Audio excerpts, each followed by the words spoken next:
the voice actor for Vox, I think Chris Borrell, who has been on Broadway, he's done a lot of stuff, a lot of cartoons. It's like a fan asked Vivian Madrano, so how many songs does Vox have this season? She just said yes. He has like 8 musical numbers in this. And he's great. He fucking nails every single one of them. Like, my favorite song this season, I'm a sucker for a good villain song, chat. Be Prepared, Poor Unfortunate Souls, Hellfire, you fucking name it. I'm all about it. His songs are great, especially his, like, big song, which is Brighter, where you learn more about his past and history and stuff, I thought was excellent. This is going to be a very short review for Hazbin Hotel Season 2, right? Which, Hazbin Hotel and Hell of a Boss have just kind of blown up in popularity over the last few years. I guess the last 5 or so years, right? In 2019, 2020, of course, created by Vivian Madrano. Vizzy Pop, obviously, thanks to her YouTube channel and her fan animations and all this stuff, was Kickstarted and everything. It's just blown up into this huge property, right? And listen, I understand that Hazbin Hotel and Hell of a Boss is not for everybody. Some people aren't into animated musicals. Maybe they didn't grow up with Renaissance era Disney films like I did, right? And sometimes the writing might turn people off, the humor might turn people off, etc. But there is a lot I really do enjoy about her work and her shows. Both in the original pilots for those and in the first season for Hazbin Hotel, and also the multiple seasons and shorts of Hell of a Boss. And for people that don't know, it's essentially it's a black comedy. It's a comedic animated show where you typically follow these multiple characters in hell. In the case of Hell of a Boss, you follow these imps, these imp demons who are trying to run an assassination business.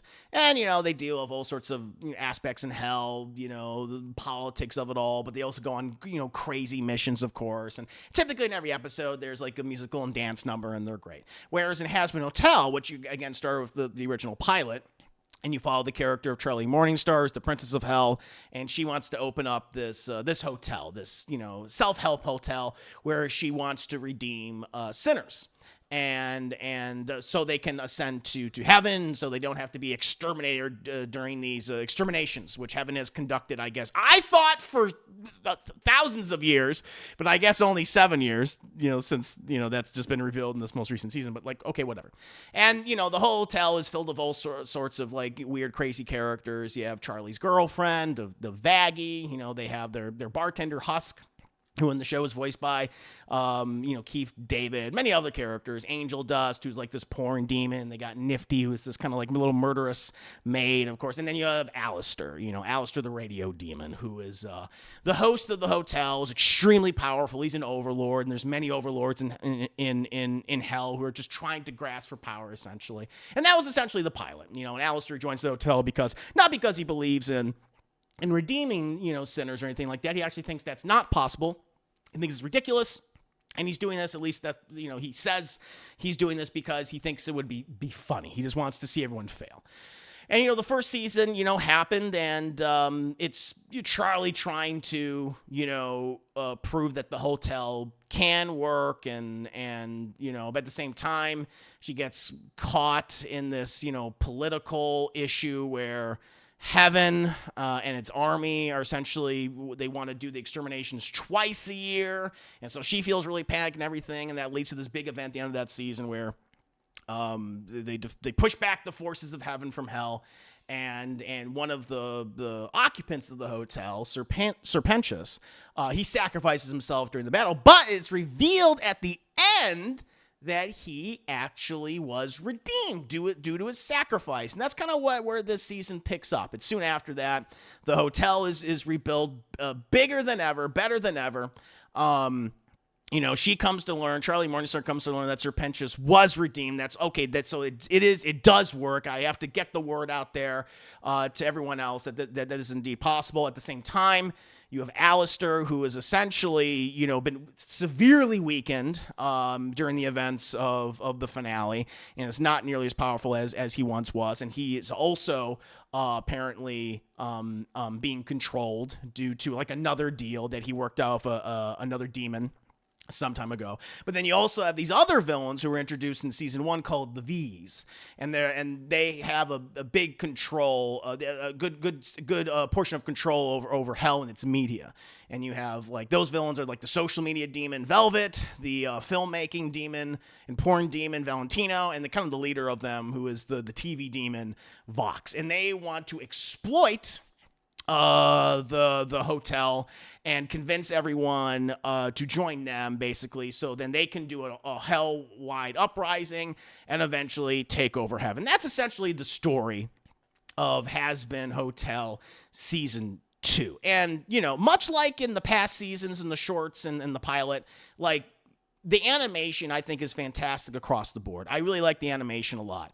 I'm a sucker for 2D animation, and you know, there's a lot of the animation in this that feels very reminiscent of a lot of, like, you know, shows I used to watch in the 90s or in the 2000s. Everything from the Grim Adventures of Billy Mandy to Ed, Edd and Eddy to Dexter's Laboratory. There's so much of that is there baked into this DNA.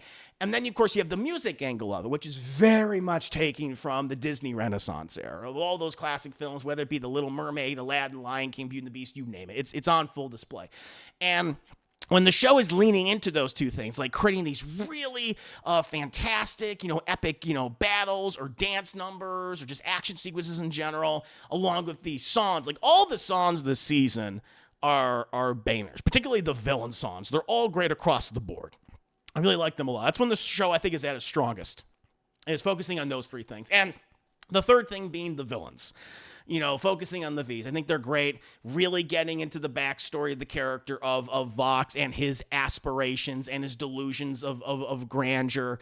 That's all great. His relationship, his very caustic, antagonistic relationship with Alistair, how that's explored. It's very fun. I like that quite a bit.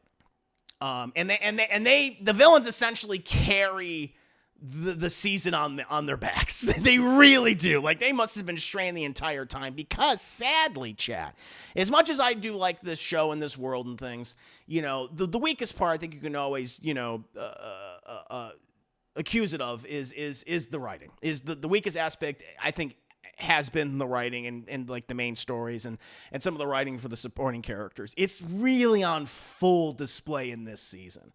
The story in this, outside the villain stuff, it's just not written very well.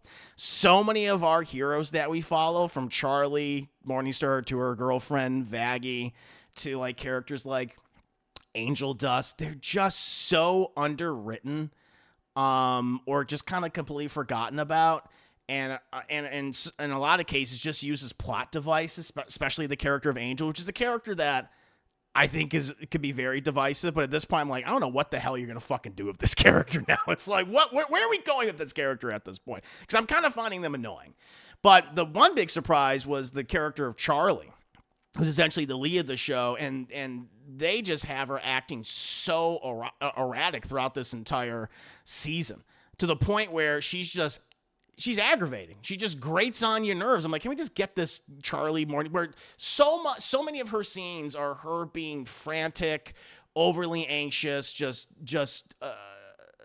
over the top to the point of it just being gratuitous.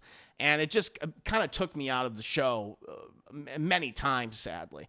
And then her girlfriend of Vaggie is essentially just there to be the work wife. Like, don't worry, babe, I'm gonna cover it. You keep freaking out and doing your thing. It just got annoying. It just made me go like, I just want to get to the next scene with the V's. I just want to get to the next scene with Vox and learn more about his backstory with Alistair and what he was like as a human, which we do see and explore, or their next fucking musical number. Like, the voice actor for Vox, I think Chris Borrell, who has, you know, been on Broadway, he's done a lot of stuff, a lot of cartoons. It's like a fan asked Vivian Madrano, so how many songs does Vox have this season? She just said yes. He has like 8 musical numbers in this, and he's great. He fucking nails every single one of them. Like, my favorite song this season, I'm a sucker for a good villain song, chat. Be Prepared, you know, Poor Unfortunate Souls, Hellfire, you fucking name it. I'm all about it. His songs are great, especially his, like, big song, which is Brighter, where you learn more about his past and history and stuff. I thought was excellent. But yeah, it's like in between that, we just got like these really, and then there's some other stuff. I think Keith David, he's super underutilized this season, But he's fucking Keith Dave, and he's able to, I think, carry a lot of his stuff with his sheer charisma and voice acting talents. I mean, he's goddamn Goliath from Gargoyles, Chad. Of course he can. He gets a fucking song in this season, which is great. Also one of my favorites too. So there is some good stuff with the protagonists in the show. It's just like that good stuff, those good moments, I think are few and far between, whereas the villain stuff is just consistently working for me.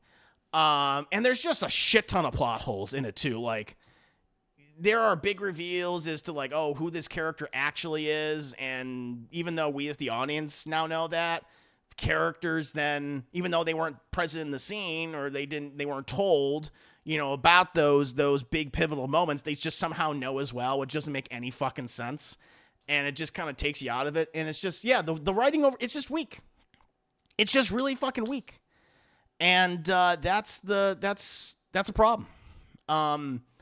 I'm not like gonna write off the show, completely. Like, I'm still gonna listen. They already greenlit season 3 and 4. They're already doing more Hell of a Boss. Obviously, I'm gonna keep watching because there are aspects that I like about it. But man, I'll tell you, the writing is definitely the weakest aspect of this series, and they need to address these problems and just stuff that I just feel like they're retconning things too, where in the previous season I feel like it was implied that the exterminations, where, the armies of heaven go down and they kill all these sinners until essentially they don't exist anymore, has been going on for, since the beginning, right? But, like, in this one, they said, it's actually only been, like, a few years. I'm like, what are you talking about? It's just weird. It just kind of takes me out of it. It makes me start questioning things. And I think it ruins my enjoyment to a degree. And again, it's similar to Wicked for Good. It's a piece of content, a piece of entertainment that has a lot of great things about it. Production design, some really outstanding performances, especially if the characters of the V's of Vox, which he's the TV demon. You can see him right there,